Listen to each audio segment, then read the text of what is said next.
Wine কুনতুম ফি রাইবিম মিম্মা নাযালনা আলা আবদিনা ফাতু বিসূরাতিম মিন মিসলি। আল্লাহ পাক বলেন, এ কোরআন আমি আমার যে বান্দার উপরে নাজিল করেছি, এখানে কি বলেছে যে এটা আমি নাজিল করেছি এমন কোন বড় কোন বিষয় দিয়ে? আলা আবদিহি, আমার বান্দার উপরে পড়া কোরআন শরীফ পড়ে আমি পেয়েছি আল্লাহর কাছে সব চাইতে প্রিয় নাম আব্দুন বা আব্দুল্লাহ। নবীজিকে আল্লাহ এই নামটা ধরে পুরা কোরআনে বহু জায়গায় ডাক দিয়েছেন। তাবারাকাল্লাযী নাযালাল ফুরকানা আলা আবদিহি লিয়াকুনা লিল আলামিনা নাযীরা। বলেন আল্লাহু আকবার। আপনাকে মানুষ হওয়া সহজ, খলিফার দায়িত্ব পালন করা সহজ, কিন্তু আব্দুন বা গোলাম হওয়া অত সহজ না। গোলাম হতে হলে শুধুমাত্র এই গর্দানটা আল্লাহ ছাড়া কারো কাছে আপনি নত করবেন না, এই সিদ্ধান্ত নিয়ে দুনিয়ায় টিকে থাকা লাগবে। এটা টিকে থাকার জন্য আমাদের জাতির পিতা যিনি হযরত ইব্রাহিম নবী আলাইহিস সালাম আমাদের নাম দিয়েছেন, তিনি মুসলিম। মুসলিম মানে আত্মসমর্পণকারী।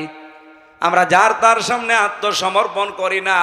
আমরা যদি আত্মসমর্পণ করি, মাথা নত করি, আমরা গোলামি করি কার? এখানে গোলাম শব্দটা অনেক দামি শব্দ। আল্লাহ নবীকে এই নামে ডাক দিয়েছেন, গোলাম বলে, আমার গোলাম, আমার বান্দা।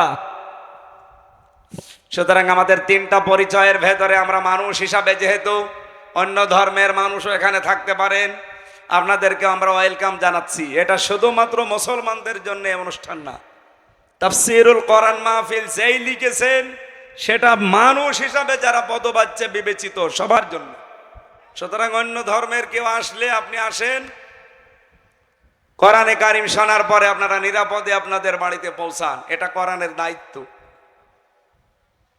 ওয়াইন আহাদুম মিনাল মুশরিকিনা ইসতাজারাকা ফাজিরহু হাত্তা ইয়াসমাআ কালামাল্লাহ সুম্মা আবলিগহু মা'মানা। আল্লাহ পাক বলেন, হে নবী, মুশরিকদের কোন দল যদি আপনার কাছে এই বলে আশ্রয় চায় যে আমি কোরআন শুনতে চাই, আজকে চাঁপাইনবাবগঞ্জের এই 20-25-30 কিলোর ভেতরে যদি কোনো মুশরিক থাকেন, কোনো ইহুদি থাকেন, কোনো খ্রিস্টান থাকেন, কোনো বৌদ্ধ থাকেন, অন্য কোনো জাতির লোক যদি বাস করেন, আপনাদেরকে আহ্বান জানাচ্ছি, কারণ আপনার জন্য এরা মাইকিং করেছে। কি কথা বলেন না কেন? প্রচার সবার জন্যই হয়েছে। আসেন, আল্লাহর কোরআন শোনানো হবে। নিরাপদে শোনার পরে আল্লাহ পাক বলেন, হে নবী, এদেরকে আপনি বাড়ি পর্যন্ত নিরাপদে যেতে পারে সেই ব্যবস্থাও করে দেবেন। আর বাংলাদেশে এখন সেই ব্যবস্থা অলরেডি আছে। আপনি আসেন, শোনার পরে আপনি নিরাপদে যান। যেহেতু মানুষ হিসাবে আমরা দলমত নির্বিশেষে, জাতি, বর্ণ, ধর্ম সবাই এসেছি, কিন্তু আমি খলিফার দায়িত্ব বুঝিয়ে দেওয়ার জন্য আজকের তেলাওয়াতকৃত আয়াত সূরা নূর 55 নম্বর আয়াত পড়েছি। লক্ষ লক্ষ হাদিস থেকে মাত্র একটা হাদিসের টুকরা পড়েছি।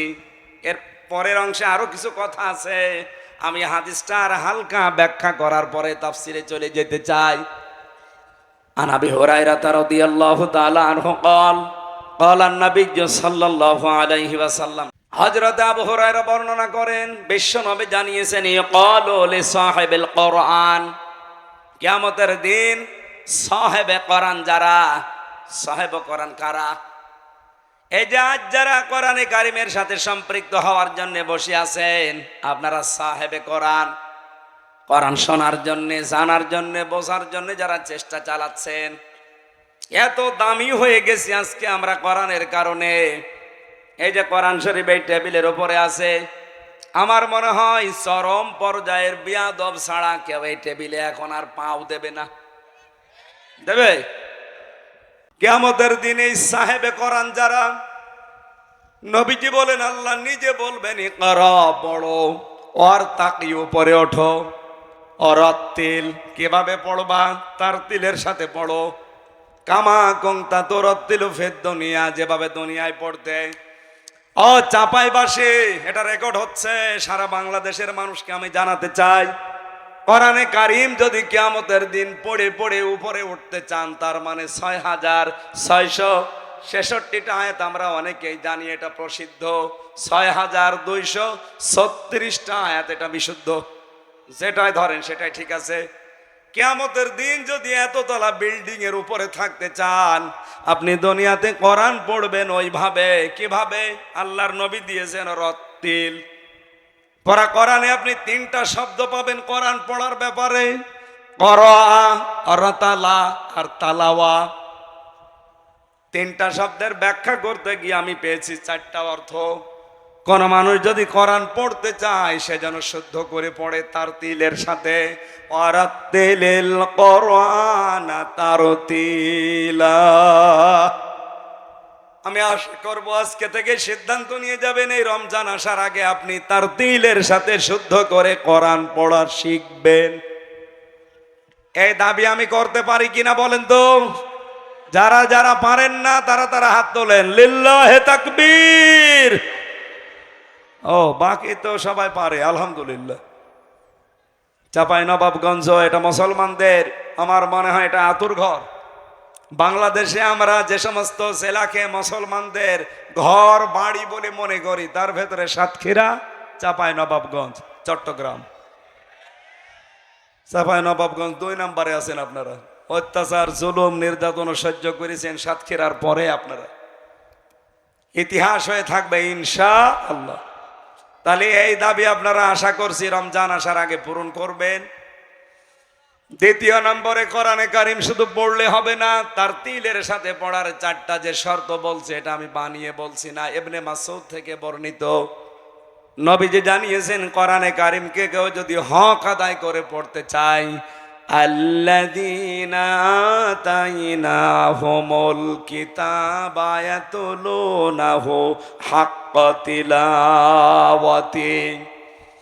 সূরা বাকারার 221 নম্বর আয়াতের প্রথম অংশে আছে, আমি এই কোরআন যাদেরকে দিয়েছি তারা এর হক আদায় করে তেলাওয়াত করে। উলাইকা ইউমিনুনা বিহি, এরা আমার কোরআনে বিশ্বাসী। ওয়া ইয়াকফুর বিহি ফাউলাইকা হুমুল খাসিরুন। এখানে হক আদায় করে যদি কেউ না পড়ে কোরআন, আল্লাহ বলেন তারা কোরআন বিশ্বাস করে না, এই মানুষগুলো ক্ষতিগ্রস্ত। বলেন নাউজুবিল্লাহ। এ পর্যন্ত আমার মনে হয় আপনি আয়াত শোনার পরে কিছু বোঝেননি, এবার বুঝবেন। এদিকে তাকান। আল্লাহ যে হাক্কা তিলাওয়াতি দিয়েছেন, হক আদায় করে তেলাওয়াত। আমি হক আদায় করে তেলাওয়াতের ব্যাখ্যা যতগুলো তাফসির মিলিয়েছি, ফি জিলালিল কোরআনে আমার কাছে সবচাইতে বেশি পারফেক্ট মনে হয়েছে। সাইয়্যিদ কুতুব রহমতুল্লাহ আলাইহি তিনি বলেন, কেউ যদি কোরআন হক আদায় করে পড়তে চায়, সে যেন তেলাওয়াত করে থেমে থেমে শুদ্ধ করে স্পষ্টভাবে, যেটা আমি আপনাদের আহ্বান জানালাম। 2 নম্বরে, শুধু পড়লে হবে না, এটাকে আপনাকে বোঝার চেষ্টা করা লাগবে। কি কথা বুঝতেছেন? আপনি দেখবেন সূরা হিজরের 87 নম্বর আয়াতটা একটু বাড়ি দে। ওয়ালাকাদ আতাইনাকা সাবআম মিনাল মাসানি ওয়াল কুরআনাল আযীম। বলেন আল্লাহু আকবার। আল্লাহ বলেন, অবশ্যই আমি হে নবী আপনার কাছে 7টা আয়াত বিশিষ্ট একটা কোরআন দিয়েছি। এটা পূর্ণ পাঠ করা লাগে। এই যে বারবার আপনাকে কোরআন পাঠ করা লাগে কেন জানেন? এই মহান কোরআনকে, এই 7 আয়াত বিশিষ্ট সূরাকে আমরা সূরা ফাতিহা বলে ডাকি। কেন বারবার এটা পড়া লাগে? দিন রাত 24 ঘন্টায় শুধু ফরজ নামাজও কেউ যদি পড়ে 17 রাকাত, কয় রাকাত? এই 17 রাকাত নামাজের প্রতি রাকাতে এই সূরা ফাতিহা কিন্তু একবার করে পড়া লাগে। কি কথা বলেন না কেন? কেন বারবার এটা রিভাইজ দিচ্ছেন, বারবার এটা রিপিট করছেন কেন? একটা উদ্দেশ্য আল্লাহর আছে, আপনি যেন বোঝেন যে আপনি কি বলতে চান আল্লাহকে। পড়া কোরআন শরীফ আমি একটা স্টাডির জায়গায় রেখে দেখলাম, কোরআনে কারিমে আল্লাহ তেলাওয়াত সাজিয়েছেন 5 ওয়াক্ত নামাজের ফরজ, সুন্নত, ওয়াজিব, নফল। এই নামাজগুলো যদি আপনি পড়তে থাকেন, তাহাজ্জুদ আছে, ইশরাক আছে, আওবিন আছে, বিভিন্ন নামাজ আছে, এই নামাজগুলোতে যদি কোরআন শরীফ আপনি নিয়মিত পড়েন, আমি মিলিয়েছিলাম জেলখানায় থাকতে এটা 7 দিনে পড়া কোরআন শরীফ নামাজের ভেতরে পড়ে শেষ করা সম্ভব। আমি নিজে পড়েছি 5 ওয়াক্ত নামাজ মিলে। আমি সুন্নত পড়লেও 4 পৃষ্ঠা দিয়ে 4 রাকাত পড়তাম। তাহাজ্জুদে প্রায় 2 পারা, 2.5 পারা, 3 পারা চেষ্টা করতাম পড়ার। এরপরে আওয়াবিন নামাজে 1 পারা, এরপরে ইশরাক নামাজে 1 পারা। এভাবে করে করে আমি দেখেছি 7 দিনে পুরা কোরআন শরীফ শুধু নামাজেই শেষ করা সম্ভব। ওই সময় আমি একটা চিন্তা নিয়ে এসেছিলাম, কেন আল্লাহ সিস্টেমগুলো করে দিলেন এত তেলাওয়াতের। আমার বুঝ এসেছে এটা কোরআন কেন্দ্রিক যদি মানুষ জীবন গঠন করতে পারে, ওকে আপনি এই পৃথিবীতে পিটিয়েও শিরিক করাতে পারবেন না। এটা আমি বুঝে ফেলেছি ওই সময়। আপনি দেখবেন, এই জন্য নামাজের ভেতরে পড়বেন, একটু বোঝার চেষ্টা করবেন যে কি পড়ছেন। নামাজে যাওয়ার আগে 2-5 মিনিট অন্তত বাংলা অর্থটা, শাব্দিক অর্থগুলো একটু দেখে যাবেন। নামাজে তেলাওয়াত করলে আপনার মন বসে যাবে। 3 নম্বরে শুধু বুঝলে হবে না, যা বুঝলেন ওইটা আপনার প্র্যাকটিক্যাল লাইফে মানা লাগবে। কথা বলেন না কেন? আমার প্রশ্ন, এই বাংলাদেশে এই 54 বছরে কোরআনে কারিম আছে না নেই? আরো জোরে। কিন্তু ব্যক্তিগত জীবন থেকে আন্তর্জাতিক জীবন পর্যন্ত মেনে চলার পরিবেশ আছে। এমন এমন অফিস এই দেশে আছে সরকারি, যেখানে চেষ্টা করলেও হালালকে হালাল জানে মানা যায় না, হারামকে হারাম জেনে মানা যায় না। এরকম অফিস নেই দেশে? চলেন আপনাকে দেখাবো। আমি 3টা বছর আমি নিজে প্র্যাকটিক্যাল দেখেছি। আদালতের ইট পর্যন্ত টাকা চাই। আমার মনে হচ্ছে ইটও এভাবে তাকিয়ে আছি 3 কোনা হয়ে যে টাকা দেন। আপনি বাংলাদেশের একটা অফিসের নাম বলেন যেখানে আজ টাকা ছাড়া ফাইল চলে না?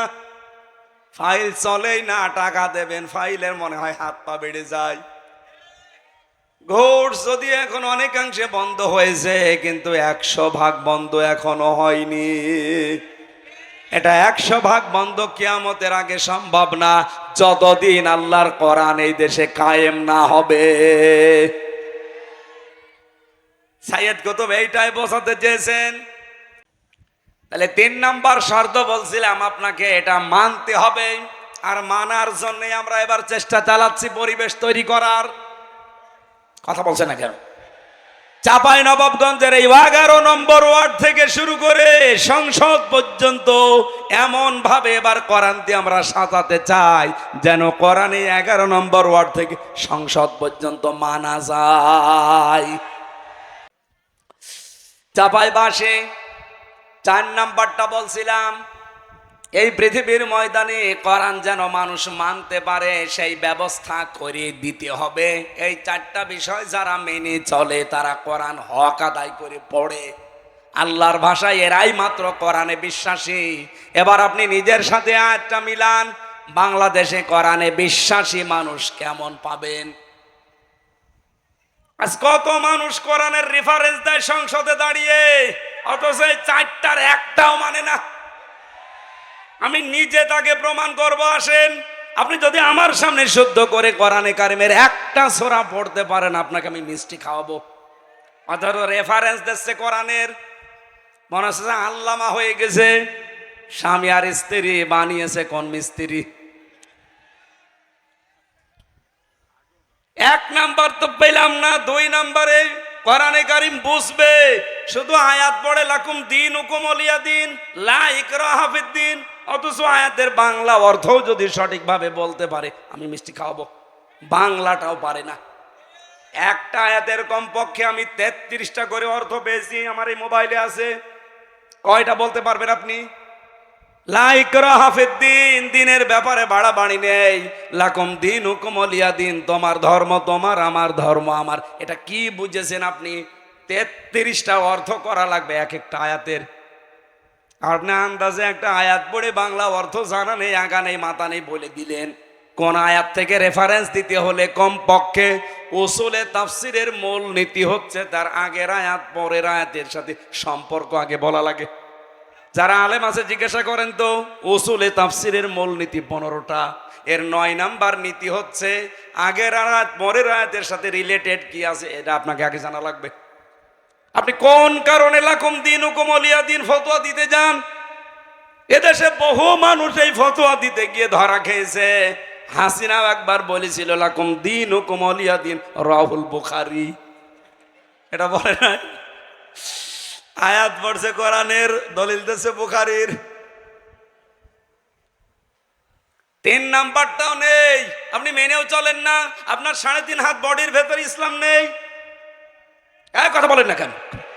আপনি তাকান, তার 3.5 হাত বডির ভেতরে ইসলাম আছে, তার পরিবারে ইসলাম আছে, তার স্ত্রী দেখলে শয়তান পর্যন্ত লজ্জা পায়। একটা বউ হইল, বউ দেশে মানুষের নেই। চাপায় নবাবগঞ্জের জন্য বদনাম একটা, কি বউ গো, আমি নিচে নামলাম না। আবার তারা ভুল ধরে জামাত ইসলামী বাংলাদেশের আদর্শ নিয়ে। আপনার তো আদর্শই নেই। জামাত ইসলামী বাংলাদেশের যে আদর্শ আছে এই জন্যই তারা টিকে আছে। আপনার তো আদর্শই নেই। আপনি কি নিয়ে মানে যে তর্ক বিতর্ক করেন, কি নিয়ে করেন? আপনার আদর্শ আছে বলেন তো, আপনি কি আদর্শের উপরে আছে? আপনার আদর্শ চাঁদাবাজি করা, একটা আদর্শ হইল। আপনার আদর্শ পাথর দিয়ে মানুষ হত্যা করা, একটা আদর্শ হইল। যারা এইভাবে চাপাবাজি করে গলাবাজি করে চালিয়ে চলে যাচ্ছেন, আমি বাংলায় বলছি, আপনার কাছে কোনো আদর্শ নেই। কারণ আপনি যার আদর্শ মানেন সেই লোকটাও সঠিক না। এই পৃথিবীতে আমরা যার আদর্শ মানি তিনি সঠিক। মুহাম্মাদুর রাসূলুল্লাহ, তিনি সঠিক ছিলেন, তাকে আল্লাহ নিজে পরিচালিত করত।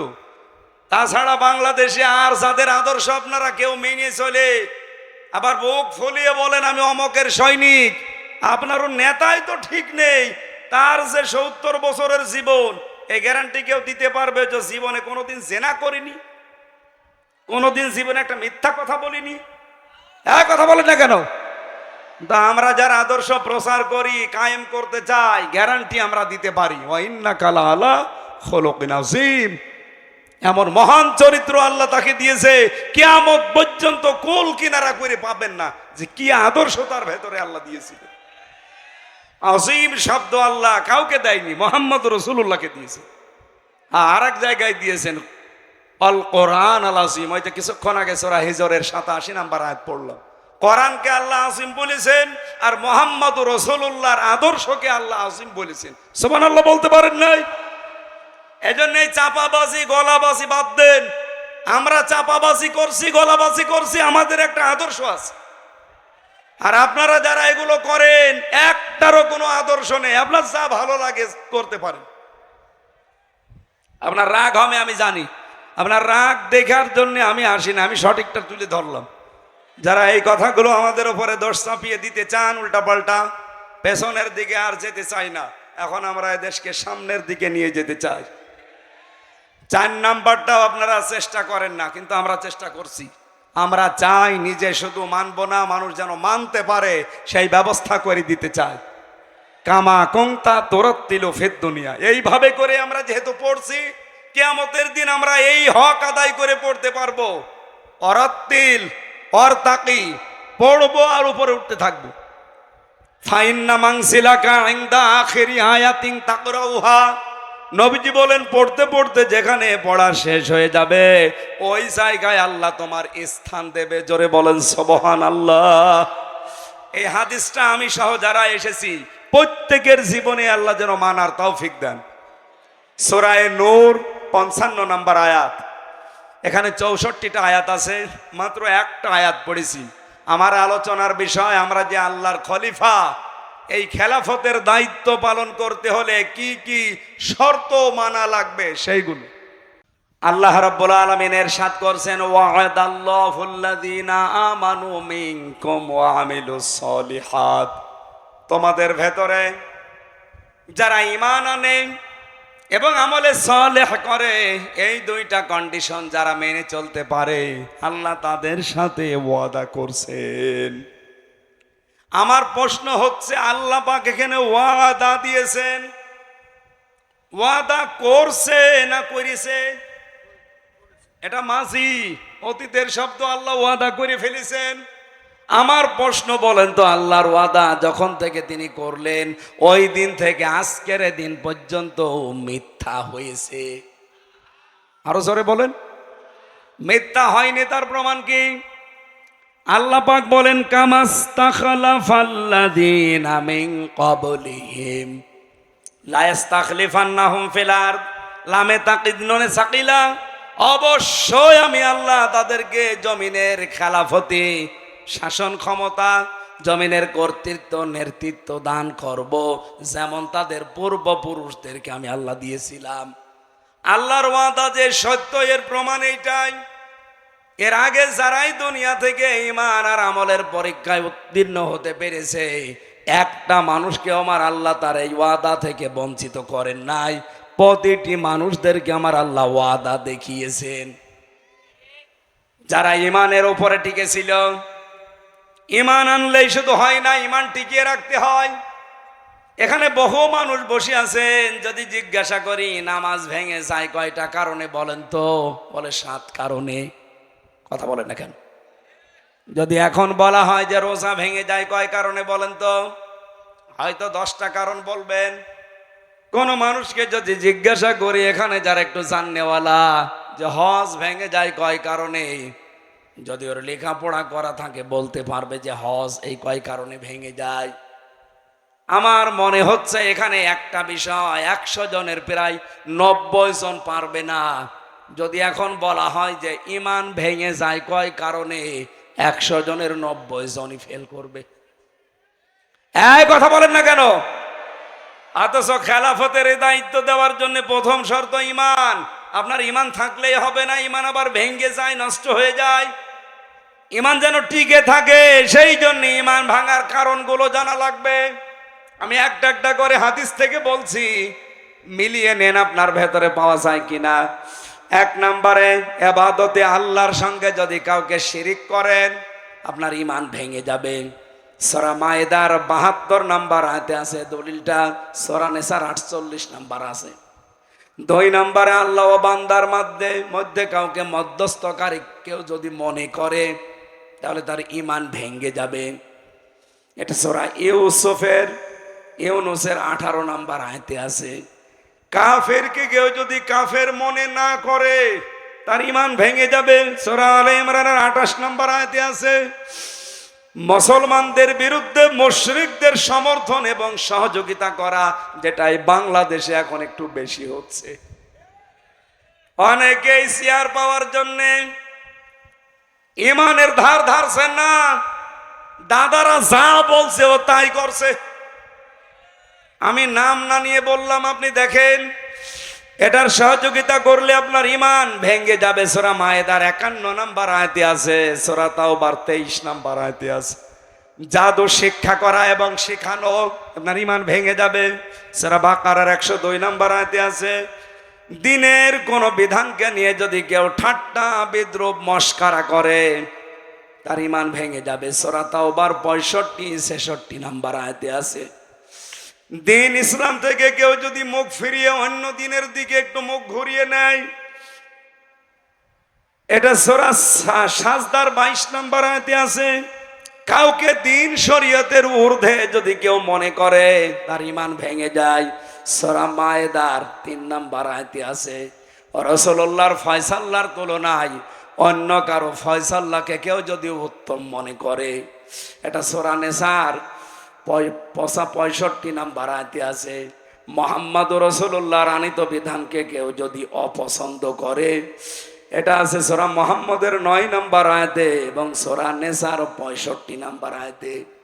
এই দলিলগুলো আমি যা বললাম বাড়ি যে রেকর্ড করে ফেলেছেন, একটু মিলিয়ে দেখবেন আপনার ঈমান আছে না গেছে। কোরআনে কারীম জানাচ্ছে, ওয়ামিনান নাসি মান ইয়াকুলু আমান্না বিল্লাহি ওয়াবিল ইয়াউমিল আখিরি ওয়া মা হুম বিমুমিনিন। মানুষের ভেতরে অনেক মানুষ এমন আছে বলে আল্লাহ তোমাকে বিশ্বাস করি, কিয়ামত হবে তাও বিশ্বাস করি। আল্লাহ বলেন ওয়া মা হুম বিমুমিনিন, এরা কিন্তু মুমিন না। তাহলে কথাটা কি? কথা হচ্ছে এই কথা যা বললো এটা তার মুখের কথা, এটা তার মনের কথা না। এরকম পাবলিক দেশে নেই। বলেন বলেন। সুতরাং আমাদের ইমানের উপরে টিকে থাকতে হলে ইমান ভাঙার কারণগুলো জানার দরকার। আশা করছে 10টা আপনি মুখস্থ করে নেবেন বাড়িতে। আমি আয়াত নাম্বারগুলো বলে দিয়েছি, কারণও 10টা বলেছি। রেকর্ড যদি করে থাকেন মিলিয়ে মিলিয়ে দেখবেন আপনার ইমান আছে না চলে গেছে। একটা বই লিখেছিলাম এই বিষয় নিয়ে, ইমান আনার পদ্ধতি, মুসলমান কখন কাফের হয়ে যায়। 120 পৃষ্ঠা লিখেছিলাম। এটা মনে হয় গাড়িতে এখন আর নেই। আসিফ সেন্টার রাজশাহী থেকে এটা পাবলিশ করে। যদি এটা কোনো জায়গায় পান দেখবেন আপনার ইমান আমার মনে হয় এখন আর থাকার মতো না। কারণ কর্মকাণ্ড এবং যে কাজ কারমার বিশ্বাস আমরা দেখাচ্ছি এটা ইমান থাকার মতো না। 2 নম্বরে ওয়ামিলুস সলিহাত, তারা ভালো ভালো কাজ করবে। এইবার আমার প্রশ্ন, এদিকে তাকান।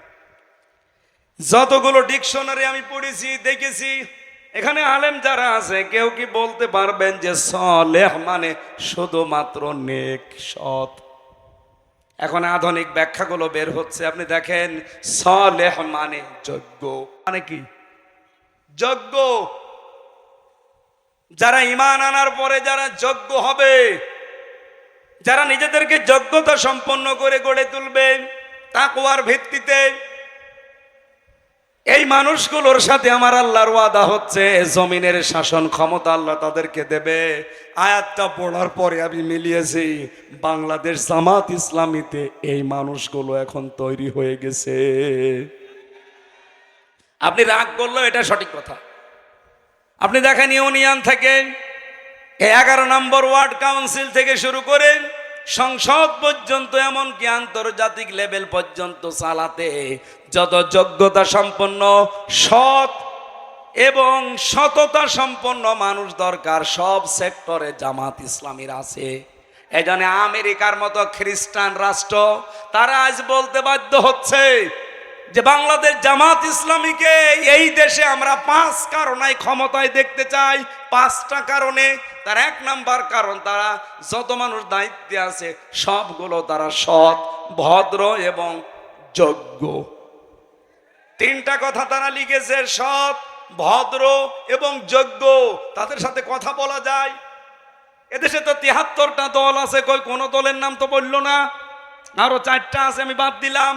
প্রথমটায় দেখেন তো একটা খ্রিস্টান এই সার্টিফিকেট দিচ্ছে যে জামাত ইসলামী বাংলাদেশ রাষ্ট্র ক্ষমতায় যাওয়া দরকার 5 কারণে। তার 1 নাম্বার, এরা যত মানুষ আছে এই দেশে নেতা সব যোগ্য, সৎ এবং ভদ্র।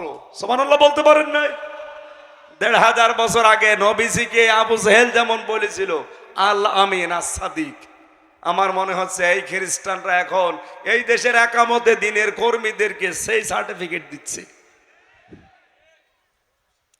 এই জন্য এবার আমরা এই আয়াতটা পড়ার পরে বিশ্বাস করতে পারছি, কারণ জমিনে আল্লাহ খেলাফতি কিছু কিছু কারণে দেয়। তার 1 নাম্বার কারণ, যখন আল্লাহ দেখে জমিনে এই মানুষগুলো সবচাইতে বেশি অত্যাচারিত হচ্ছে, এই অত্যাচারের বদলা হিসাবে তাদেরকে শাসন ক্ষমতায় বসিয়ে দেয়। এটা আছে সূরা কাসসের 5 এবং 6 নম্বর আয়াত। অনরিদু আন্না মুন্না আলাল্লাযিনা ইসতাদআফু ফিল আরদ। আমি আল্লাহ একটা ইচ্ছা করলাম, ফেরাউন যাদেরকে জমিনে দুর্বল করে রাখতে চেয়েছিল জুলুম অত্যাচার নির্যাতন করে, অনাজালাহুম আইম্মাতান, আমি চাইলাম তাদেরকে জমিনের নেতৃত্ব কর্তৃত্ব দিয়ে নেতা বানিয়ে দিতে। আল্লাহ নেতা বানিয়ে দিচ্ছে না। এবং এই জমিনের শাসন ক্ষমতা বিশেষ করে ওয়ারিস তাদেরকে বানিয়ে দেব। এতটুকু আল্লাহ শেষ করে দেননি। অনুমাক্কিনা লাহুম ফিল আরদ, তাদেরকে আমি জমিনের কর্তৃত্ব দান করব, শাসন ক্ষমতায় বসিয়ে দেব। কেন বসাবো? অনুরিয়া ফিরাউনা ওয়া হামানা ও জুনুদাহুমা, আমি ফেরাউন, হামান আর তার লোকজনকে দেখাতে চাই মিনহুম মা কানু ইয়াহজারুন, তাদেরকে সবচাইতে বেশি ভয় যারা পেত ওই মানুষগুলোকে আমি আল্লাহ রাষ্ট্র ক্ষমতায় বসাতে চাই। বাংলাদেশ জামাত ইসলামীকে এই দেশের জালেম রাম আর বামরা এই 54 বছর সবচাইতে বেশি ভয় পেয়েছে। অন্য কোন দলকে এত ভয় পেয়েছে কারোর ওপর অত্যাচার এভাবে হয়নি। এদের ওপর অত্যাচার করেছে একটাই মাত্র কারণ তারা বুঝে ফেলেছে যে এরা সম্ভাবনা একেবারে কাছাকাছি।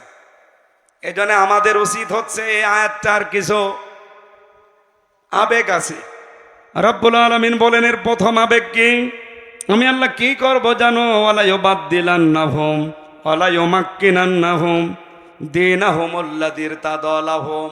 তোমাদের জন্য আমি যেই দিনকে পছন্দ করি ওই দিন আমি তোমাদের ওই জমিনে কায়েম করে দেব। কথা থেকে খেয়াল করেন, ওয়ালা ইউমাক্কিনান্না লাহুম লামে তাকিদ নুনে সাকিলা দীনাহুমুল্লাযী ইরতাদালাহুম। তোমাদের জন্য যেই দিন আমি পছন্দ করেছি ওই দিন আমি ওই জায়গায় কায়েম করব। তার নাম কি? হ্যাঁ কথা বলেন। আয়াত আমি 100% বিশ্বাস করি। এই হিসাবে বাংলাদেশে এবার ইসলাম কায়েম হবেই, হয় আপনাকে নিয়ে নয় আপনাকে বাদ দিয়ে। আপনি যদি আসতে চান চলে আসেন, আপনাকে নিয়েই কায়েম হবে। আর যদি কপাল পোড়া থাকেন আপনি থাকেন, আপনাকে বাদ দিয়ে ইসলাম কায়েম হবে ইনশাআল্লাহ। আল্লাহ পাক বলেন দ্বিতীয় নম্বরে কি করব? ওয়ালা ইউবাদদিলান্নাহুম মিন বাদি খাউফিহিম আমনা। আমি পাল্টিয়ে দেব, পরিবর্তন করে দেব তাদের ভয়ের সংস্কৃতিকে নিরাপত্তা দিয়ে। কি ভয় ছিল বলেন তো? আগস্টের 5 তারিখের আগে আমির হামজা আসবে এই কথা শুনলেই 14টা ব্যারিকেড পড়ে যেত। কথা বলেন না কেন? আমি এই চাঁপাইনবাবগঞ্জের পৌরসভার ভেতরে ঢুকে এরপরে আবার কুষ্টিয়ায় চলে গেছি, আসতে দেয়নি। আগস্টের 5 তারিখের মাসখানিক আগে আমি আসতে চেয়েছিলাম। আমি আর শাহেক জামাল উদ্দিন ভাই ওনারে আসতে দিয়েছে, আমারে বলছে ও আসলে 144 ধারা জারি। এতগুলো মানুষের সামনে কোরআনের কথা বলবো এরকম একটা পরিবেশ ছিল। সব আল্লাহ পাল্টিয়ে ভয়ের সংস্কৃতি দূর করে আজ নিরাপত্তা দিয়ে দিয়েছে। যে পুলিশ এতদিন ধরার জন্য পেছনে পেছনে দৌড় দিত, এখন তারা পেছনে পেছনে পাহারা দেওয়ার জন্য দৌড় দেয়। কুষ্টিয়ায় এসপি ডিসি ওসি তো বাদই দিলাম, এসপি ডিসি সহ মিটিং করার সময় যে এসপি ডিসির আগস্টের 5 তারিখের আগে আমির হামজা জেলে আছে কথা শুনলে মোনাজাত করতেছে ভালো, অথচ এখন তারা মিটিং করলে আমারে নিয়ে উদ্বোধন করায়। কিছুদিন আগে কুষ্টিয়ার মডেল থানা উদ্বোধন হয়েছে, ডিআইজি এসেছিল খুলনা রেঞ্জের, আমাকে দাওয়াত দিয়ে কথা বলার সুযোগ দিয়ে মেহমান করে নিয়ে গেছে। আল্লাহ মনে হচ্ছে আয়াতটা বাস্তবে আমাদেরকে দেখিয়ে দিয়েছে, ভয়ের সংস্কৃতি সব দূর করে নিরাপত্তার বেষ্টনী দিয়েছে। কথা বলেন না কেন? এখন আমাদের কাজ কি হবে? ইয়াবুদুনানি, ইবাদত করা লাগবে এখন আল্লাহর। লা ইউশরিকুনা বি শাইআ, আল্লাহর ইবাদতের সাথে কাউকে শরীক করা যাবে। ওমান কাফারা বাদা যালিকা, এরপরেও যদি কেউ মুখ ফিরিয়ে চলে যান ফাউলাইকা হুমুল ফাসিকুন, তারাই গুনাহগার, তারাই ফাসিক, তারাই সীমা লঙ্ঘনকারী। আল্লাহ আমাদেরকে এই আয়াতের যে কন্ডিশনগুলো শুনলাম, ইবাদত করা লাগবে আল্লাহর, শিরিক করা যাবে না, এই শর্তগুলো মেনে ঈমান আর আমলের উপরে প্রতিষ্ঠিত থেকে খেলাফতের দায়িত্ব এবার যেন আমাদের দান করেন, বলেন আমিন। মেয়েরা যারা এসেছেন বিভিন্ন জায়গায়, শুধু নামাজ পড়া, রোজা রাখা আর কালো বোরকা পরা ইবাদত না। আপনার জন্য আমার লিখিত বই আছে দাম্পত্য জীবনের কলহ এবং তার সমাধান, এটা মেয়েদের, প্রত্যেক বউকে পড়াবে। ও কেন গন্ডগোল করে, আর এটা ঈমান আনার যে পদ্ধতি বললাম, এই যে যেটা নোট করেছিলাম এই বই থেকে, আমার লিখিত বই, এটা নিয়েছেন, কাজে লাগবে, মেয়েদেরকে দেবেন, মঞ্চে আছে। আমি যতটুকু বুঝেছি পরিবারে আর শান্তির পেছনে, শান্তি না থাকার পেছনে দায়ী বউ আর শাশুড়ি, এই দুইজনের ছোট মনের কারণে। এই কথা বলা লাগবে। আমার মতো হাজার হাজার স্বামী এখানে বসে আছে, মেয়েরা যারা এসেছেন এবার একটু ঘুম থেকে ওঠেন। আপনারা তো ঘুমাচ্ছেন, ওঠেন। শুধু নামাজ পড়বেন, রোজা রাখবেন, কালো বোরকা পরবেন, জান্নাতে চলে যাবেন না। যেই মেয়েটা পুত্রবধূ হয়ে আসে ওইটাকে নিজের মেয়ের মতো মনে করা লাগবে। এটা আজ 100টার 98টা শাশুড়ি মনে করে না। কথা বলে না কেন? নিজের মেয়ে 4টা 5টা করে সেদ্ধ ডিম খায়, দুধ খায়, কলা খায়, বাকিগুলোর নাম নাই নাই বললাম, মরণের খাওয়া খায়, কিচ্ছু বলে না। আর বেটার বউ যদি একটা সেদ্ধ ডিম খায় চোখ মোটামুটি করে তাকায়। এরকম শাশুড়ি দেশে নেই। মেয়েদেরকে বলা দরকার যে কার শাশুড়ি এরকম ছোট মনের, হাত তোলেন তো। এই আপনি কি মেয়ে লোক? মেয়ে লোককে বলছি। শাশুড়ি যারা আছেন, আমি তো নিজের থেকে বলছি, আমার শাশুড়ি আমি খেতে পারলে যা খুশি হয়, যা আনন্দ পায়, আমি দেখেছি আমার বউ বেশি খেতে পারলে আমার মা ওই পরিমাণে খুশি হয়নি। এরকম মাও দেশে নেই, দেশে নেই। আপনি মা একজন উদার হবেন আমার জন্য, আমার বউর জন্য, তারপরে তো সংসারে শান্তি আসবে। আপনার এই ছোট মনের কারণে আমিও অশান্তিতে আছি, আমার এই বউটাও অশান্তিতে আছে। এই কথা বলছেন কেন? আমার মনে হয় বউ আর শাশুড়ি যারা আছে, এরপরেও যদি এরা সোজা না হয়, এ কোরআন শরীফ বুখারী শরীফ দিয়ে হবে না, এদের বাকারি শরীফ লাগবে। আল্লাহ মেয়েদেরকে হযরতে খাদিজার মতো বানিয়ে দেন, বলেন আমিন। মানুষ পদবাচ্চে আমরা যারা বিবেচিত তাদেরকে আমরা ডাক দিয়েছি আজকে। আমাদের পরিচয় আমরা 3টা দেই। 1 নম্বরে আমরা মানুষ। 1 নম্বরে কি? ওয়ালাকাদ কাররামনা বানি আদম। আল্লাহ তাআলা বলেন পৃথিবীতে সবচাইতে বেশি সম্মান দিয়েছি বনি আদম সন্তানকে। সেই হিসাবে আমরা দাবি করতে পারি কি বলেন তো? মানুষ। আরো জোরে বলেন কি? 2 নম্বরে আরেকটা উপরের পরিচয় আছে, এটা সবাই দিতে পারে না, যারা দায়িত্ব পালন করে তারা দিতে পারে, তার নাম খলিফা। কি বললাম? ইন্নী জাইলুন ফিল আরদি খলিফা, অবশ্যই আমি জমিনে খলিফা পাঠাতে চাই।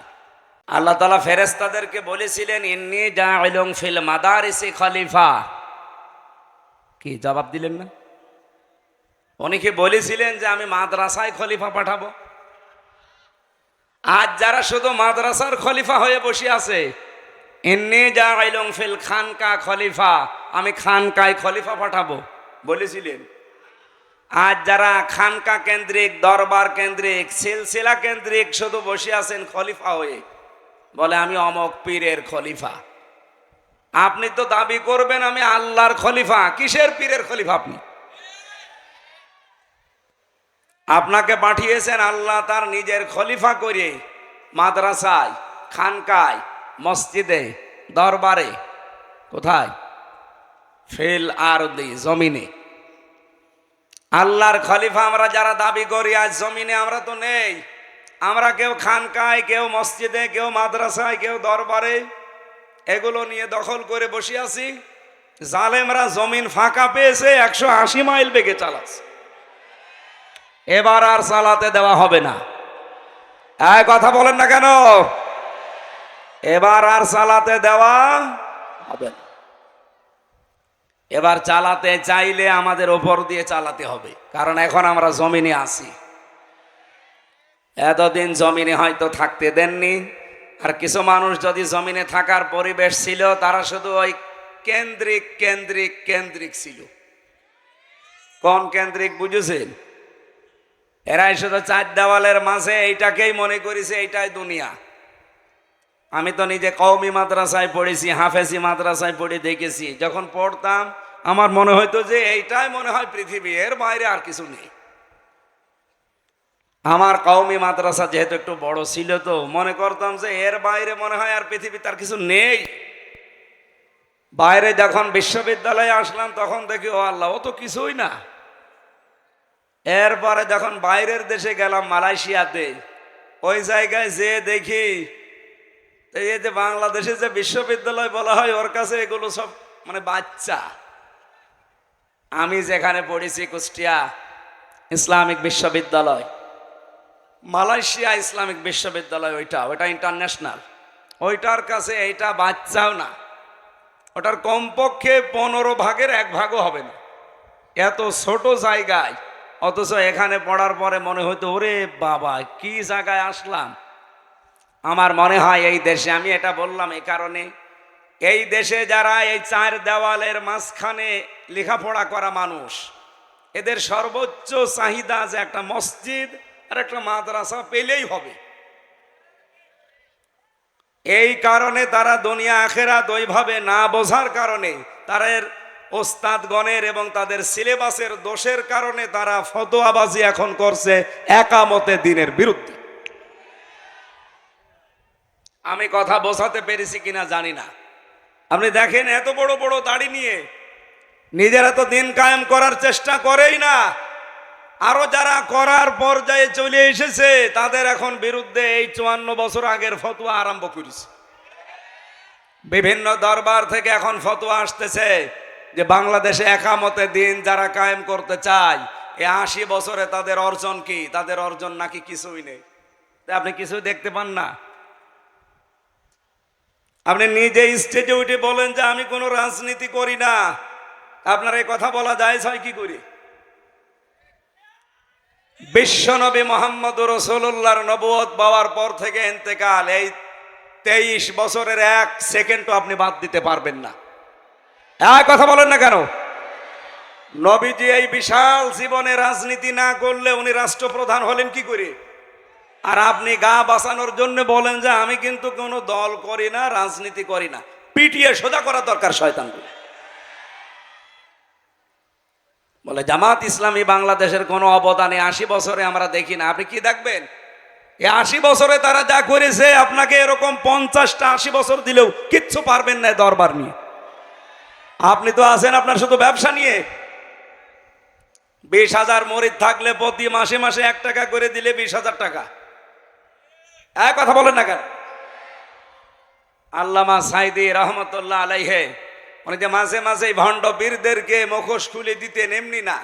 কারণ দেখেন, যার 20,000 মরিদ আছে সারা বাংলাদেশ মিলে, ওর আর কিছু করা লাগবে?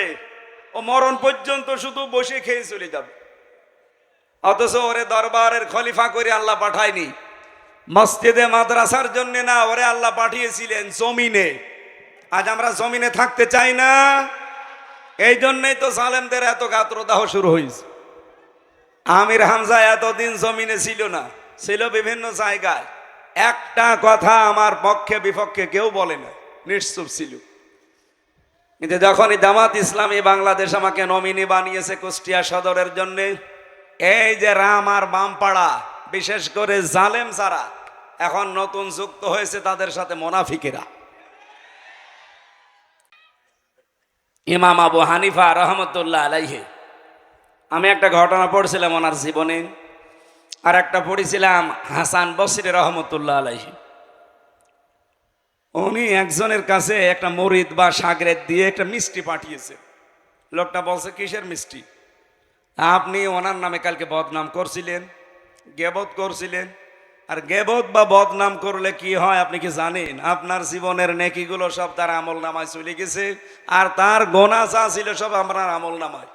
আপনি এত বড় উপকার করলেন, আপনার মিষ্টি না খাওয়িয়ে পারা যায়? আমার তো মনে হচ্ছে এই 12 সাল থেকে শুরু করে এই 25 সাল 3 বছর নয় জেলে ছিলাম, বাকি সময়গুলোতে যারা পেছনে লেগে আছেন, আপনাদের বাড়ি বাড়ি আমার মিষ্টি পাঠানো দরকার। আমি তো ভুলের জন্য ক্ষমা চেয়ে মাপ চেয়ে যেভাবেই হোক আমি মাপ আল্লাহর কাছে পাবো বলে আশা করি। কিন্তু আপনি কি করছেন বলেন? আপনি কি করছেন?